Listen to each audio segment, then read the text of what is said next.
Just a few years ago, China was poised to overtake the United States as the world's largest economy.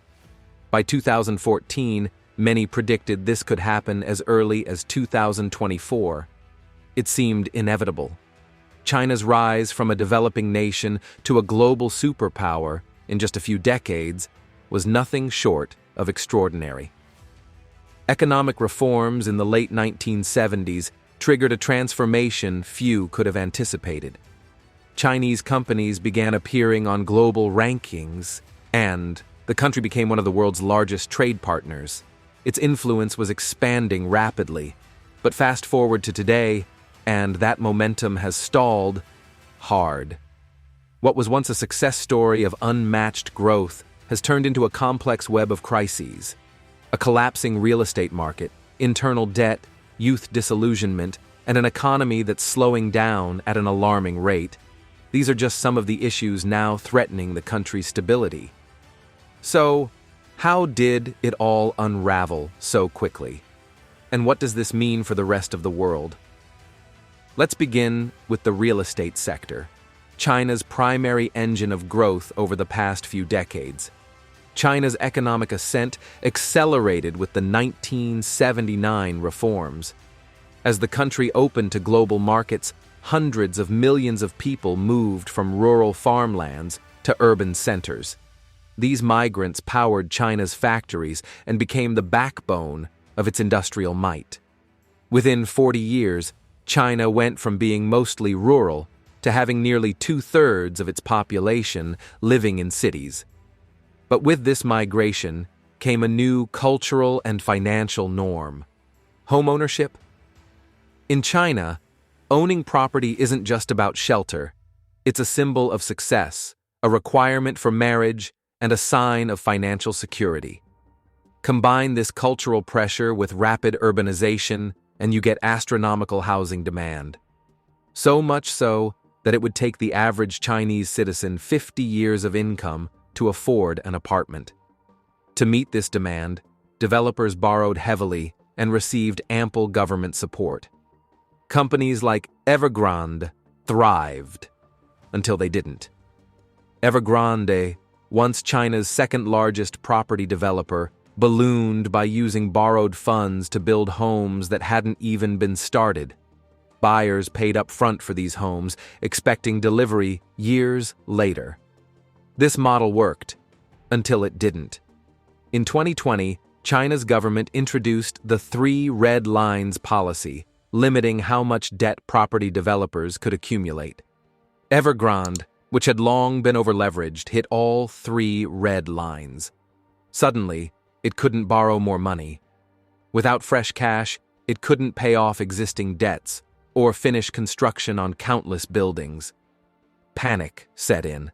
Wealth managers and ordinary citizens, who had invested life savings into these real estate giants, protested in the streets when their returns vanished.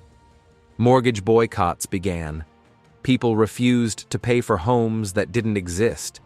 Over 300 housing projects were affected, with homeowners essentially holding the economy hostage by withholding payments. The result?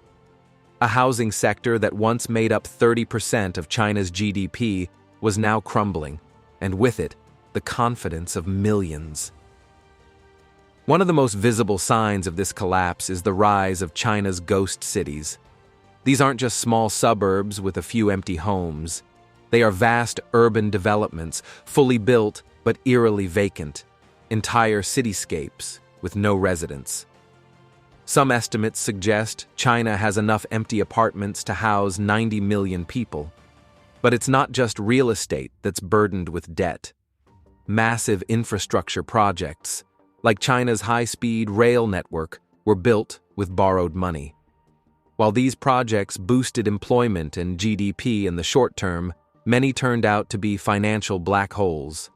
The rail network now has over $900 billion in liabilities, more than 5% of China's GDP. Worse, it doesn't even generate enough income to cover the interest on its debt. And then there's the Belt and Road Initiative, China's global infrastructure plan, aimed at expanding influence by funding projects in over 100 countries. Politically ambitious? Yes. But financially? Many of the countries involved are unable or unwilling to pay back their debts. China has had to renegotiate over $50 billion in loans, and the long-term returns on these investments remain highly uncertain.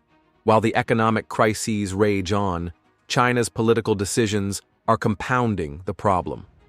The country's strict zero-COVID policy, which once seemed like a success, is now viewed as an overreach. Permanent testing centers, endless lockdowns, and intense restrictions have strained the economy, worsened unemployment, and left millions frustrated. With virtually no herd immunity and a fragile healthcare system, lifting restrictions too quickly could be catastrophic. But keeping them in place is crushing the economy. Young people, especially graduates, are feeling the pressure. Youth unemployment has soared past 20%, and movements like Tang Ping, lie flat, and Bailan, let it rot, reflect a growing sense of hopelessness. For a country that once promised upward mobility through hard work, this generational shift in mindset is deeply unsettling. China's problems don't stay within its borders. A slowdown in Chinese manufacturing affects global supply chains. If Chinese demand drops, commodity exporting nations like Australia, Brazil, and many in Africa could suffer. Inflation in the West might worsen. Countries invested in Chinese debt or reliant on Chinese trade may find themselves exposed. Meanwhile, the tech world is adjusting. Companies like Apple are moving parts of their production from China to countries like India. Deglobalization, once just a buzzword, is becoming reality. So, is China collapsing? Not quite. But the cracks are deep, and they're spreading.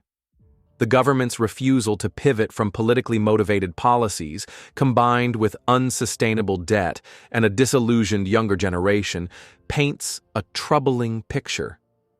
What once looked like an unstoppable force now faces the reality of limits, both economic and political. And while the world watches, one thing is clear: the next few years will be critical, not just for China, but for the global economy.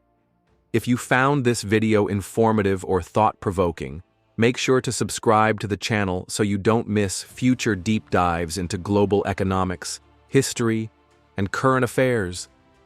Your support really helps the channel grow and keeps content like this coming. Thank you so much for watching, and as always, I appreciate your time. See you in the next one.